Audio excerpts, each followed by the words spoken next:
जैसा कि last episode में हमने देखा कि ली 5 कलर्ड सेक्रेट डियर के साथ एक स्पिरिचुअल कॉन्ट्रैक्ट करता है। इस कॉन्ट्रैक्ट के अकॉर्डिंग जब ली नंबर 1 मैजिशियन बन जाएगा तो वो डियर क्लैन की हेल्प करने के लिए जाया करेगा जब भी उन्हें जरूरत होगी, और जब ली को उनकी हेल्प की जरूरत होगी तो डियर गॉड भी उसकी हेल्प करने के लिए आएगा। अब उस कॉन्ट्रैक्ट के कंप्लीट हो जाने के बाद ली अपने दोस्तों के साथ वापस अकेडमी आ जाता है, जहाँ से वो सभी लोग अपनी अपनी क्लासेस में चले जाते हैं और ली वहाँ से अपने टीचर से मिलने के लिए चला जाता है। इस एपिसोड की स्टार्टिंग में हम देखते हैं कि ली बड़ी एक्साइटमेंट के साथ अपने टीचर के पास आता है, जहाँ पर हमें मालूम होता है कि ली के टीचर एक वेपन रिफाइनर हैं जिनका नाम है मूलाओ। मूलाओ ली को वापस आया हुआ देखकर उसे वेपन रिफाइनिंग के बारे में बताने लगते हैं। वो उसे बताते हैं कि हर मैजिक वेपन डिफरेंट होता है और उसी के साथ साथ उसके रून फ्लो पैटर्न्स भी डिफरेंट होते हैं, जैसे कि गोल्ड मैजिक पैटर्न शार्प और एक्यूरेट होगा, फायर मैजिक पैटर्न फियर्स और रिफाइंड होगा और विंड मैजिक पैटर्न फास्ट होगा। ली उनकी इस बात को कंटिन्यू करते हुए कहता है कि अगर हमें अपने उस मैजिक वेपन की पावर को और भी ज्यादा बढ़ाना है तो फिर हमें मैजिक कोर को यूज करना होगा, जिससे उस वेपन की पावर काफी ज्यादा बढ़ जाएगी और इससे उस मैजिक वेपन को अपनी ही एक सोल भी मिल जाएगी। ये बताने के बाद ली उन्हें खुश होते हुए बताता है, मास्टर मैंने अपने लेवल 4 का ब्रेक थ्रू कर लिया और अब मैं आपको वेपन फोर्ज करके दिखाऊंगा कि मेरी पावर्स कितनी इंक्रीज हो गई है। ली की ये बात सुनकर ओल्ड मैन जो वेपन रिफाइन कर रहे थे वो उसे ली की तरफ थ्रो कर देते हैं, जिसे ली कैच कर लेता है और वो कहते हैं, तुम मुझे वेपन फोर्ज करके दिखाना चाहते हो तो चलो मैं भी देखता हूँ कि आखिर तुम इस ट्रिप के बाद कितने स्ट्रॉन्ग हो गए हो। तो अब तुम मुझे इस वेपन के ऊपर एक पैटर्न बनाकर दिखाओ, मैं भी तो देखूं तुम्हारी पावर्स कितनी इंक्रीज हुई हैं। ली कहता है, इस बार मैं अपनी लाइफ में सबसे ज्यादा परफेक्ट मैजिक वेपन बनाने जा रहा हूँ और मैं आपको ये अभी बनाकर दिखाऊंगा। जिस पर मास्टर उसे कहते हैं, फोर्जिंग मास्टर बनने के लिए तुम्हें पहले ये पता होना चाहिए कि वेपन के ऊपर पैटर्न्स कैसे बनाते हैं। जिस पर ली उन्हें कहता है, जी मास्टर आपने मुझे सिखाया है कि ये कैसे करते हैं, आज मैं आपको ये करके दिखाऊंगा क्योंकि अब मेरी पावर्स पहले से काफी ज्यादा बढ़ गई हैं और आज मैं एक ग्रेट वेपन फोर्जिंग मास्टर बनकर रहूंगा, आप देखिएगा। ये कहते हुए ली वहां पर बड़े स्टाइल के साथ अपनी स्टोरेज रिंग के अंदर से पैटर्न ड्रा करने वाले टूल को बाहर निकाल लेता है और फिर वेपन के ऊपर पैटर्न्स ड्रा करने लगता है। ली को पैटर्न्स ड्रा करते हुए देखकर मास्टर कहते हैं कि इसकी स्पीड तो पहले से काफी बढ़ गई है और साथ ही साथ इसकी मूवमेंट भी अच्छी हो गई है। ऐसा लगता है कि इसका ये सफर बेकार नहीं था, बल्कि इसने इस सफर में काफी कुछ सीखा है। अगर ये वाकई में ही इस वेपन को बनाने में सक्सेसफुल हो जाता है तो फिर इसका मतलब कि मुझे मेरा सक्सेसर मिल गया। यहाँ मास्टर ये सोच रहे होते हैं तो वहीं दूसरी तरफ हम देखते हैं ली ने बड़ी आसानी के साथ उस वेपन के ऊपर पैटर्न्स ड्रा कर लिए होते हैं। पैटर्न्स ड्रा करने के बाद ली उस वेपन को मास्टर की तरफ थ्रो कर देता है और कहता है, मास्टर देखिए और मुझे बताइए कि मैंने कैसा काम किया है। मास्टर उस वेपन पर मौजूद पैटर्न्स को देखते हुए कहते हैं, गुड, तुमने बहुत अच्छे से पैटर्न्स बनाए हैं, इनका हर एक कनेक्शन बहुत अच्छे से मैच है और ये बिल्कुल परफेक्ट बने हैं। इस पैटर्न में सारे वर्ड एक दूसरे के साथ बड़े अच्छे से कंबाइन हो रहे हैं, तुमने इसमें छोटी छोटी बारीकी का भी ख्याल रखा है, तो इसलिए अब तुम्हें जल्दी से इस वेपन की रिफाइनिंग को कंप्लीट करना चाहिए और इसकी मैजिकल पावर्स को एक्टिवेट करना चाहिए। ली अपनी तारीफ सुनकर खुश हो रहा होता है और कहता है, मास्टर अब तो आप मानते हैं ना कि मैं वेपन फोर्जिंग जीनियस हूँ। जिस पर मास्टर से कहते हैं, इतनी भी जल्दी क्या है, पहले तुम इस वेपन की रिफाइनिंग को कंप्लीट तो करो, फिर पता चलेगा कि क्या तुम वाकई में ही जीनियस हो भी या नहीं। और फिर मास्टर उस वेपन को ली की तरफ थ्रो कर देते और कहते हैं, चलो इसके प्रोसेस को कंटिन्यू करो। फिर ली इस वेपन की रिफाइनिंग को कंप्लीट करने के लिए वहां डीमन कोर्स के पास चला जाता है और वहां पर जाकर इस वेपन के लिए एक सूटेबल डीमन कोर उठाता है और फिर उसे इस स्वॉर्ड के ऊपर लगा देता है और साथ ही साथ हमें बताता है, ये जो डिमोनिक कोर है ये इस मैजिक वेपन का एसेंस है। जैसे ही ये इस मैजिक वेपन के साथ कंबाइन हो जाएगा तो फिर इस मैजिक वेपन को अपनी एक सोल मिल जाएगी। इसके अलावा मैंने जो इस मैजिक वेपन के ऊपर ये पैटर्न्स बनाए हैं ये इसके मेरिडियंस का हिस्सा है। ये बहुत जरूरी है कि मैं इसे सोल और मेरिडियंस के साथ कनेक्ट करूं और जब मैं इसे कनेक्ट कर दूंगा तो फिर ये वेपन कम्प्लीटली रेडी हो जाएगा और इसकी रिफाइनिंग कंप्लीट हो जाएगी और वेपन के मेरिडियंस और ये पैटर्न्स एक दूसरे के साथ कंबाइन हो जाएं और ये तभी हो पाएगा जब मैं इस डीमन कोर की सोल को अपने कंट्रोल में कर लूंगा और इन तीनों चीजों को एक साथ फ्यूज कर पाना वाकई में ही काफी मुश्किल है। ये कहने के बाद ली अपनी मेंटल स्ट्रेंथ को यूज करते हुए उस डिमोनिक कोर की सोल को अपने कंट्रोल में करना शुरू कर देता है। ली को रिफाइनिंग करते हुए देखकर मास्टर अपने मन में सोचते हैं कि अब मेन प्रोसेस आ गया है, चलो देखते हैं ली कि तुमने इन 3 सालों में कितनी प्रोग्रेस की है, क्या तुम अपने बैरियर को ब्रेक कर पाए हो या नहीं। वहीं दूसरी तरफ हम देखते हैं ली को जो कि अपने स्पिरिचुअल वर्ल्ड में होता है, जहां पर उस डिमोनिक कोर की सोल जो कि एक लीपर्ड की सोल होती है वो ली पर अटैक करने की कोशिश करती है, पर ली अपनी पावर्स को यूज करते हुए एक स्पिरिचुअल हैंड बना लेता है और स्पिरिचुअल हैंड उस लीपर्ड को वहीं पर कुचल डालता है, जिसकी वजह से अब उस डिमोनिक कोर की सोल ली के कंट्रोल में आ जाती है और उस सोल को कंट्रोल करते साथ ही हम देखते हैं कि ली के वेपन की रिफाइनिंग स्टार्ट हो जाती है, जहां पर उस वेपन की सोल मेरेडियन मटेरियल्स और वो पैटर्न्स एक दूसरे के साथ मर्ज होना स्टार्ट हो जाते हैं और थोड़ी ही देर में वो तीनों एक दूसरे के साथ मर्ज होकर वो वेपन रेडी हो जाता है। बस अब उसमें कमी थी तो थोड़ी सी पावर की, जिसे ली एक मैजिक क्रिस्टल को यूज करते हुए पूरा कर देता है और अब वो मैजिक वेपन पूरी तरह से रिफाइन हो जाता है, जिसे ली मास्टर के पास ले जाकर उन्हें दिखाता है। मास्टर ये देखकर थोड़े से हैरान हो जाते हैं और कहते हैं वाकई ही तुमने तो कर दिखाया। ली कहता है जी हाँ मास्टर, क्या अब मैं एक फोर्जिंग मास्टर बन सकता हूँ? जिस पर मास्टर उस वेपन को चेक करते हुए कहते हैं इतनी भी जल्दी क्या है, अभी तुम सिर्फ एक स्टूडेंट हो और ये जो वेपन तुमने रिफाइन किया है ये तो लेवल 3 का मैजिक वेपन है। जिस पर ली कहता है जी मास्टर, बस एक स्टेप और फिर मैं फोर्जिंग मास्टर बन जाऊंगा और उस 1 स्टेप तक तो मैं किसी भी टाइम पहुंच सकता हूँ। ये सुनकर मास्टर उस पर थोड़े से भड़क जाते हैं और कहते हैं तुम्हें क्या लगता है कि ये इतना ही आसान है? इस 1 स्टेप का डिस्टेंस बिल्कुल अर्थ और हेवन के जैसा है, जिसे तुम रातों रात पार नहीं कर सकते।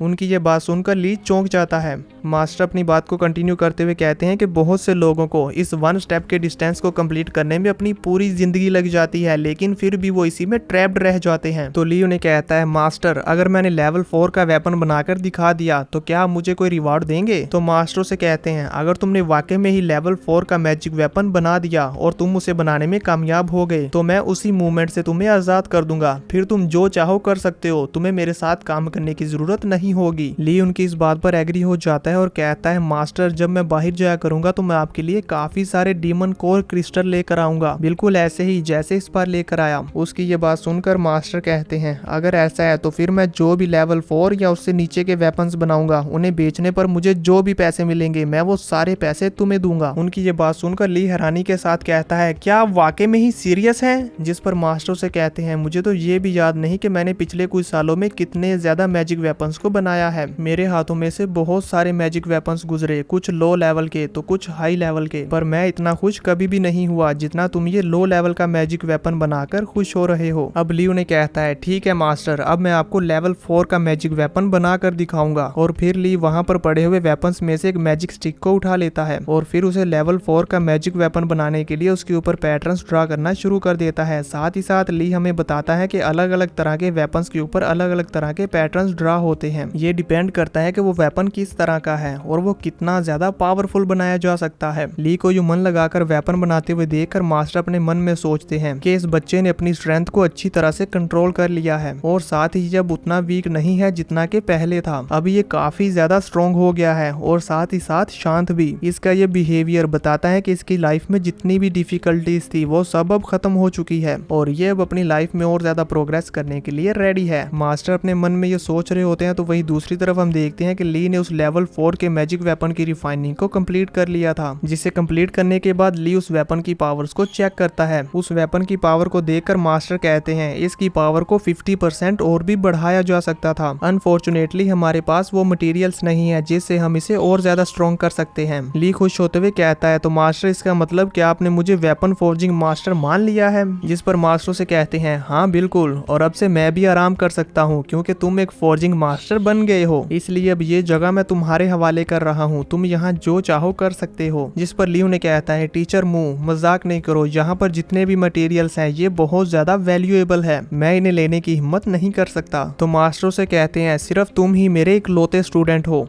अगर मैं ये सब तुम्हें नहीं दूंगा तो फिर किसे दूंगा? क्या तुम चाहते हो कि मैं इन सब मटेरियल्स को इमेच्योर कॉलेज स्टूडेंट्स के हवाले कर दूं? तो ली उन्हें कहता है नहीं ऐसा नहीं है, पर मैं चाहता हूँ कि आप मेरे साथ यहीं पर रुकें। तो वो कहते हैं नहीं, अब टाइम आ चुका है कि मैं अपनी फैमिली के साथ लाइफ स्पेंड करूं और हंसते खेलते उनके साथ अपनी जिंदगी गुजारूं। ये कहने के बाद वो वहां से चले जाते हैं और ली तो वहां पर बस खड़ा होकर उन्हें देखता रह जाता है। व्यू चेंज होता है और दूसरी तरफ हमें एक रूम का सीन दिखाया जाता है जहाँ पर हम देखते हैं कि फ्लेम लॉर्ड बैठकर कल्टीवेशन कर रहा होता है, क्योंकि दोस्तों उसने भी लेवल 4 का ब्रेक थ्रू किया था, तो वो अपनी सभी पावर्स को अपने कंट्रोल में कर लेता है और जैसे ही उसकी कल्टीवेशन कंप्लीट हो जाती है तभी हम देखते हैं कि वहां पर उसका एक चमचा आ जाता है जो कि फ्लेम लॉर्ड को लेवल 4 का ब्रेक थ्रू करने पर कांग्रेचुलेशंस करता है और कहता है कि पूरी फैमिली को आपकी इस कामयाबी के बारे में पता चल गया है कि आपने लेवल 4 का ब्रेक थ्रू किया है और वो सब आपकी इस अचीवमेंट पर काफी खुश हैं। जिस पर फ्लेम लॉर्ड उसे कहता है कि मेरे लिए ये छोटी मोटी अचीवमेंट्स कुछ भी नहीं है, मुझे अपने बड़े गोल्स को अचीव करना है, इसलिए अब चलो मेरे साथ, मुझे एक अच्छा सा वेपन लेना है ताकि मैं इस आने वाले कंपटीशन के लिए अपनी पूरी तैयारी कर सकूं। ये कहने के बाद वो दोनों वहाँ से वेपन्स लेने के लिए चले जाते हैं। फिर हम देखते हैं शीमैन को, जो अपने रूम में बैठकर कल्टीवेशन कर रही होती है। ऑब्वियस सी बात है, कल्टीवेशन तो करेगी ही क्योंकि इसने भी लेवल 4 का ब्रेक थ्रू किया है। शीमैन अपनी कल्टीवेशन को कंप्लीट करने के बाद अपने बीस्ट से कहती है कि मेरे साथ आकर प्रैक्टिस करो। तो उसकी बीस्ट कहती है, नहीं मास्टर, आपकी पावर्स बहुत ज्यादा स्ट्रॉन्ग है, मैं आपका सामना नहीं कर सकती। पर शीमैन उसकी बात नहीं सुनती और वो उसके साथ प्रैक्टिस करने लगती है, जिस पर हम देखते हैं कि उसका बीस्ट वाकई में ही वीक होता है। शीमैन उसे कहती है, तुम्हें भी ब्रेक थ्रू करके और ज्यादा स्ट्रॉन्ग होने की कोशिश करनी चाहिए। जिस पर उसकी बीस्ट कहती है, मास्टर मैं आपका मैच नहीं हूँ, मैं भी कोशिश कर रही हूँ कि मैं और ज्यादा स्ट्रॉन्ग हो पाऊँ, पर मैं अभी तक नहीं हो पा रही। शीमैन अपनी स्टोरेज रिंग से एक डिमोनिक कोर निकालकर उसे दे देती है और कहती है कि मैं सामान लेने के लिए बाहर जा रही हूँ, तब तक तुम यहाँ पर बैठकर कल्टीवेशन करो। मैं चाहती हूँ कि तुम मेरे साथ प्रैक्टिस कर और भी ज्यादा स्ट्रॉन्ग हो जाओ। ये लेवल 4 का डीमन कोर है, इससे तुम अपने लेवल 4 का ब्रेक थ्रू आसानी से कर सकती हो। मेरे आने से पहले तुम कल्टीवेशन करके अपने ब्रेक थ्रू को कंप्लीट कर लो, तब तक मैं कुछ इक्विपमेंट लेकर आती हूँ। व्यू चेंज होता और हम देखते हैं मास्टर मू को, जो कि डीन के ऑफिस में आए होते हैं और यहाँ पर आकर वो डीन को ली के बारे में सब कुछ बता देते हैं, जिसे सुनकर डीन हैरानी के साथ कहते हैं, मास्टर मू क्या आप वाकई में ही सीरियस हैं?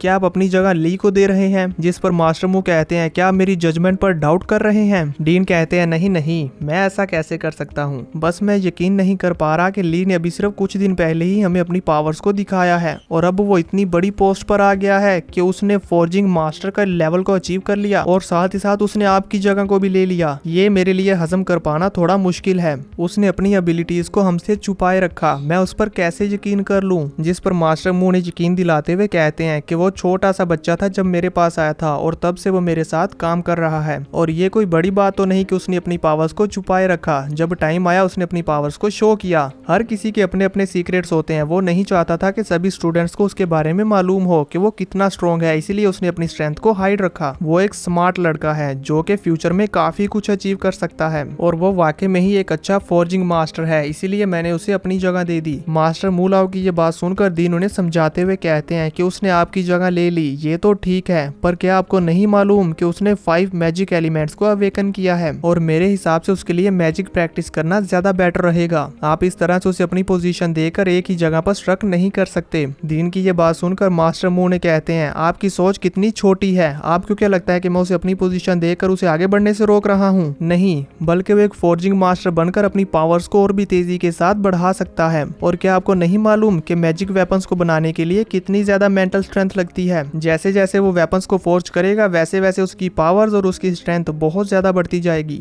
और मेरे हिसाब से इससे उसका फ्यूचर बहुत ज्यादा ब्राइट होने वाला है और देख लेना वो फ्यूचर में हमसे भी ज्यादा सक्सेसफुल बनकर दिखाएगा। मास्टर मू तो यहाँ पर दीन की बोलती बिल्कुल बंद कर देते हैं और फिर वो वहाँ से खड़े होकर जाने लगते हैं और कहते हैं कि अब मैं कल्टीवेशन करने के लिए जा रहा हूँ, देखते हैं कि क्या मैं अपने लेवल को अप कर पाऊंगा। जिस पर दीन कहते हैं, ओके, मैं उम्मीद करूंगा कि आप इसमें कामयाब हो जाएं और फ्यूचर में हमारी एकेडमी को हायर लेवल तक पहुंचाने में हेल्प करें। यहाँ से हमें मालूम हो जाता है कि दीन अपनी एकेडमी को नंबर 1 पर पहुंचाने के लिए कितने ज्यादा क्रेजी हैं। अब व्यू चेंज होता हम देखते हैं फ्लेम लॉर्ड और उसका चमचा अपने वेपन्स को अपग्रेड कराने के लिए फोर्जिंग हॉल में जा रहे होते हैं, जहाँ रास्ते में उन्हें अपने आगे चलते हुए स्टूडेंट से मालूम होता है कि ली क्विंगलू अब वेपन पवेलियन का मास्टर बन गया है। उन स्टूडेंट्स को तो इस बात पर यकीन ही नहीं हो रहा था कि वो ली, जो कि अभी कुछ दिन पहले एक लूजर था, वो अचानक से इतना ज्यादा पावरफुल कैसे हो गया। ना सिर्फ वो इतना ज्यादा पावरफुल हो गया बल्कि वो वेपन पवेलियन का मास्टर भी बन गया है। आखिर वो एक फोर्जिंग मास्टर कैसे बन गया? वो दोनों स्टूडेंट्स आपस में इस तरह की बातें करते हुए जा रहे थे तो फ्लेम लॉर्ड उनकी ये बातें सुन रहा होता है और उन बातों को सुनकर फ्लेम लॉर्ड को काफी ज्यादा गुस्सा आता है और वो यहाँ पर ली क्विंगलू से जेलस भी हो रहा होता है। अभी वो यहाँ पर उनकी बातें सुनकर गुस्सा हो ही रहा होता है कि तभी उसे मालूम होता है कि ली क्विंगलू को वेपन पवेलियन का मास्टर अनाउंस करने के लिए एक सेरेमनी रखी गई है। ये सुनकर तो फ्लेम लॉर्ड का खून खोल जाता है। अब हमें दूसरी तरफ उस सेरेमनी का सीन दिखाया जाता है जहाँ पर हम देखते हैं कि टीचर टाओ स्टेज पर आकर सभी स्टूडेंट्स को ली के बारे में बताते हैं और फिर ली को स्टेज पर बुलाते हैं। ली को स्टेज पर आया हुआ देखकर लिली और मोटू दोनों ही बहुत ज्यादा खुश हो जाते हैं और कहते हैं, वाओ बॉस तो वाकई में ही ग्रेट है, ये तो मैजिक वेपन पवेलियन के मास्टर बन गए, अब हमारे लिए काफी अच्छा होगा, हम अपनी मर्जी से जो भी वेपन चाहे ले सकते हैं। लिली उसे कहती है ज्यादा सपने मत देखो, मैजिक वेपन पवेलियन ली की कोई प्राइवेट प्रॉपर्टी नहीं है बल्कि वो एकेडमी की प्रॉपर्टी है। तो अगर तुम्हें हाई लेवल के वेपन्स चाहिए तो तुम्हें उन्हें अर्न करना होगा, ना कि वो तुम्हें ऐसे ही मिल जाएंगे। मोटू को सुनाने के बाद लिली ली को देखते हुए खुश होते हुए कहती है वाओ, ब्रदर क्विंगलू तो वाकई में ही अमेजिंग है। लिली की इसी खुशी के साथ ये एपिसोड यहीं पर खत्म हो जाता है।